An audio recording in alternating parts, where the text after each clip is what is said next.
अरे राहुल, मैंने अपनी बैलगाड़ी के बैलों की रस्सी तुम्हारे हाथ में पकड़ा दी है, सही से पकड़े रहना, समझे? अगर बैल दाएं बाएं भागे बता देना। और अपना गांव के मेले में पहुंचने ही वाले हैं, जल्दी जल्दी अपने पैसे निकाल के तैयार रखो। मेरे किराए के पूरे 50-50 रुपए निकाल के तैयार रखो। अरे मोदी जी, 50-50 रुपए ज्यादा ना मांग रहे हो? 50 रुपए में तो हम गाँव का पूरा मेला घूम लेंगे। अरे मैं भी लालू जी की बातों में आ गया। इन्होंने बताया दूसरे गाँव में बहुत भारी मेला लगा है, देखने के लिए चलते।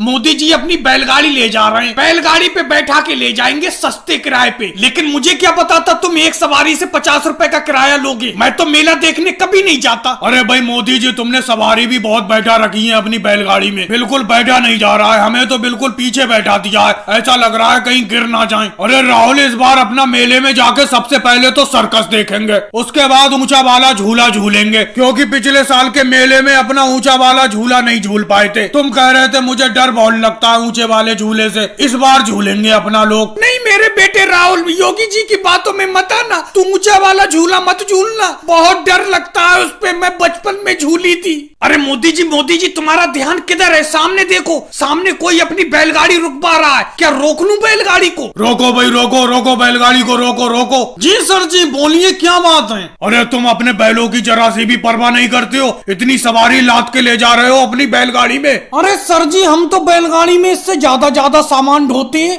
हम सब लोग इकट्ठा होके पास के गांव में मेला देखने के लिए जा रहे हैं। पास के गांव में मेला लगा हुआ है, आपको मालूम ही होगा। अरे भाई, इस पे सामान ढोने की अलग बात है, तुम इस पर सवारी इतनी बैठाल कर क्यों ले जा रहे हो? मैं तुम्हारा चालान काटूंगा। अरे जी सर जी, कैसी बात करती हूँ? बैलगाड़ी का भी कोई चालान कटता है? हाँ भाई कटता है, मैं काटूंगा तुम्हारी बैलगाड़ी का चालान, अभी काटूंगा। तुमने सामान ढोने वाली बैलगाड़ी को सवारी गाड़ी बना रखा है, कहीं तुम सवारियों से किराया तो नहीं लेते हो? अरे सर जी, ये किराया लेते हैं, 50 रुपए सवारी किराया लेते हैं। ये 50 रुपए में ले जा रहे हैं हमें मेले में। अरे उवैसी जी, कौन सी मनुष्यगढ़ी में मैंने अपनी बैलगाड़ी में तुम्हें बैठा लिया, कटवा दिया मेरी बैलगाड़ी का चालान। अरे भाई मोदी जी, मुझे यहीं पे उतार दो, नहीं तो मैं गिर जाऊंगा। उतार दो मुझे यहीं पे। अरे कहाँ से मैं तुम्हारी मोटरसाइकिल पे बैठ गया? तुमने तो ये कहा था 3 सवारी बैठा लूंगा मोटरसाइकिल पे। कहाँ से मैं आधे किराए के चक्कर में फंस गया तुम्हारे साथ? अरे भाई उवैसी जी, तुम्हें आज तक पता ही नहीं है, मोदी जी एक जगह से दूसरी जगह सवारी ढोने का काम मोटरसाइकिल से करते हैं और आधा किराया लेते हैं। जो तुम्हारा एक जगह से दूसरी जगह जाने के लिए ऑटो से अगर 100 रुपए का किराया लगेगा, तो मोदी जी मुश्किल से 40 रुपए में तुम्हें उस जगह पहुंचा देते हैं। लेकिन भाई सवारी इतनी बैठालते हैं ये, अपनी मोटरसाइकिल पे कम से कम 6-7 सवारी बैठालते हैं ये। लेकिन भाई अखिलेश, ये झूठ क्यों बोल के बैठालते हैं सवारियों को अपनी गाड़ी पे? अरे मुझे भी कुतुब मीनार देखने के लिए जाना था,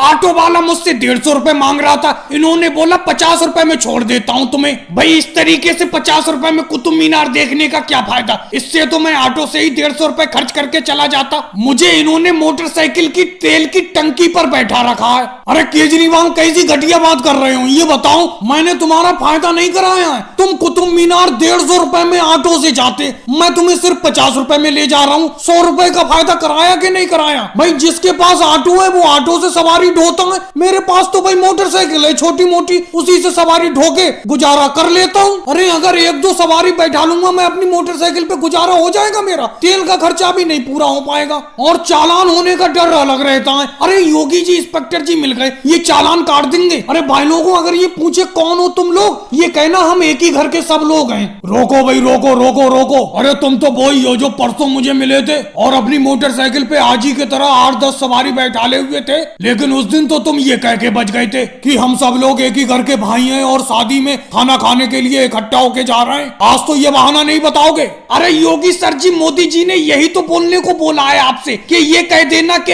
हम सब लोग एक ही घर के आदमी हैं। भाई साहब, हम एक घर के आदमी नहीं है, मैं झूठ नहीं बोलूंगा। ये हमें एक जगह से दूसरी जगह छोड़कर पैसे कमाते हैं, हमसे किराया लेकर। अरे भाई साहब, कौन सी बनूसगढ़ी में मैंने आपको अपनी मोटरसाइकिल पे बैठा लिया? तुमने तो पूरा चिट्ठा खोल के रख दिया इंस्पेक्टर जी के सामने। अब चालान नहीं बचेगा, चालान कटेगा ही कटेगा।